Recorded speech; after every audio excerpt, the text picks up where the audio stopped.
Welcome back. Checkered shirts for American chain Gap, trendy leggings for Swedish clothing giant H&M, bright twill shorts for Germany's Chibo. These are among a growing list of clothing items being churned out under some of the world's renowned brands from factories in Ethiopia, which is aiming to rise to a position among the world's biggest garment makers. As labor, raw material costs and taxes rise in the world's dominant textiles producer, China, the Horn of Africa's country is among an emerging batch that is taking advantage of rising demand for cheaper alternatives. About 300 kilometers south of Ethiopia's capital, Addis Ababa, a 270-hectare site houses one of Ethiopia's growing industrial parks in Hawassa. Here, investors have set up factories making clothes for exports as the country tries to move away from agriculture to manufacturing as a vital sector meant to create jobs and maintain high growth.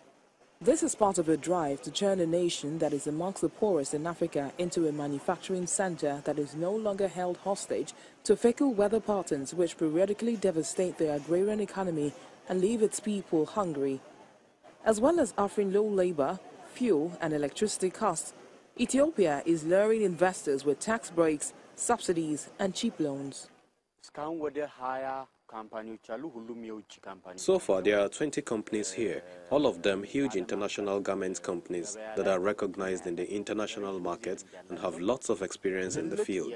We consider this to be a major achievement because the government put in a lot of efforts to bring them here. These are 20 selected companies with major brands and experience. Out of these, 10 are already exporting in less than a year since they started operation. They are exporting to American and European markets. Ethiopia will spend $1 billion building 15 industrial parks by 2020. 2 opened in July, and 2 others will be completed this year. The landlocked country is also about to open the final stretch of a 700-kilometer electric railway to Djibouti's coast. However, officials say the $4 billion electric railway between Addis Ababa and the Red Sea, to be inaugurated in the coming weeks, will reduce the transit time to the port of Djibouti from 2 to 3 days to 8 hours. We are only doing all the value addition garments now, and we are very successful. And we are having right now 4 buyers in the factory. It means H&M, H&M and PVH, and we are doing for the VF and many other buyers also in the line. So we are satisfying the buyers and buyers' qualities and quantities with the best support of the government of Ethiopia. Cotton quality and pricing also present a big obstacle to Ethiopia's aspirations, one that is blunting its competitiveness and deterring foreign investment. While others in Africa have looked with envy at Asia's industrial rise, a few governments, if any, have proven as single-minded as Ethiopia in mobilizing its resources. The country faces competition in textiles manufacturing from the likes of Kenya, Mauritius and Madagascar, but has moved more aggressively to attract business. Meanwhile, Dubai Design Week attracted architects and various creatives to participate in one of leading trade fairs in the Middle East, where they showcased their latest creations.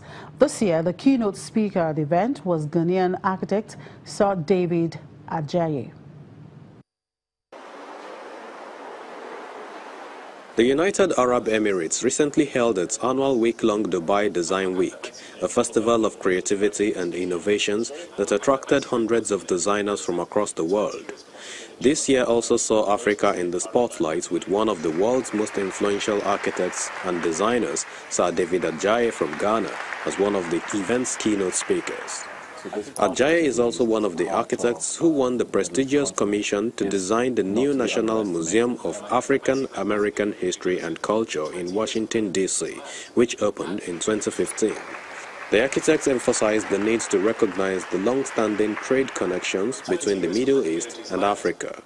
I think undoubtedly the relationship of Africa to this part of the Middle East, this part of the Middle East continent, is not to be underestimated, and I think would be a real lost opportunity if it wasn't registered in the cities. The cities here have been trading with the continent, especially East Africa, for a very long time, and the influences from even as far as Senegal right through to East Africa on the Middle East is not to be underestimated in terms of the cultural exchange, the people. It's also had a history of slavery even. The event also provides an opportunity for some of the big and established names in design to rub shoulders with new and upcoming creative minds. Dubai Design Week organizers also staged 200 events across the city to allow the public to easily access the different works on display free of charge. African Designs also made a mark at the events with the Africa by Design pop-up exhibition. The exhibition